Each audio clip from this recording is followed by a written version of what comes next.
আজকালকার যুগে বেশিরভাগ মেয়েদের প্রোফাইল পিকচার তার নিজের ছবি দেওয়া। টিকটকে যাবেন তার নিজের ছবি, হোয়াটসঅ্যাপে যাবেন তার নিজের ছবি, ফেসবুকে যাবেন তার নিজের ছবি, ইনস্টাগ্রামে যাবেন তার নিজের ছবি, তার মেইল চেক করবেন মেইলের প্রোফাইল পিকচার তার নিজের ছবি। তার মানে আজকালকার মেয়েরা নিজেকে পরিচিত করতে খুব বেশি প্রাউড ফিল করে। আচ্ছা ভাবেন তো, আজকে যদি ফাতেমা রাদিয়াল্লাহু তাআলা আনহার একটা আইডি থাকতো তার নামে, তার নাম হচ্ছে Fatema, the daughter of last Messenger Muhammad সাল্লাল্লাহু আলাইহি ওয়াসাল্লাম, ফাতেমার আইডিতে তার কোন ছবি থাকতো? থাকতো না। আরেকটা প্রশ্ন, আয়েশা রাদিয়াল্লাহু তাআলা আনহার একটা আইডি থাকতো, যদি আজকের যুগে হতো, জাস্ট সাপোজ ইমাজিন করেন, বলেন তো আয়েশার প্রোফাইল পিকচারে তার ছবি থাকতো? তার পেপারটার ছবি থাকতো?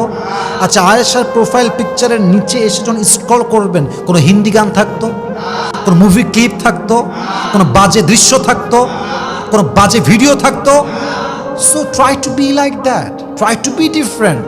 প্রত্যেকটা মেয়ে তার প্রোফাইল পিকচার তার ছবি দিচ্ছে, আমি দিব না। আমি কোনো গান বাজনা শেয়ার করব না, সবাই করছে আমি করব না।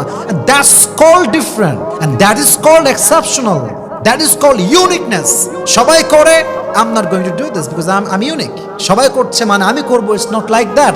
সবাই তার ইজ্জত বিলাই দিয়েছে, আমি বিলাবো না। সবাই তার লজ্জা ভুলে গিয়েছে, আমি ভুলবো না। সবাই তার ফেসবুকে নিজের ছবি আপলোড দিয়েছে, আমি দিব না। এবং এই প্রত্যেকটা আমল আমাকে সবার মাঝে সেরা বানায় দিবে, ঠিক কিনা বলে? So stay hidden where possible, specially in online. অনলাইনে আপনার ছবি দিবেন না, প্রাইভেট রাখবেন অ্যাকাউন্ট, লক থাকবে অ্যাকাউন্ট। নিজেকে যত আড়াল রাখবেন, যত কম পরিচয় দিবেন, আপনার জীবনটা তত বেশি বরকতপূর্ণ করবে একজন। বলেন সবাই, তিনি কে?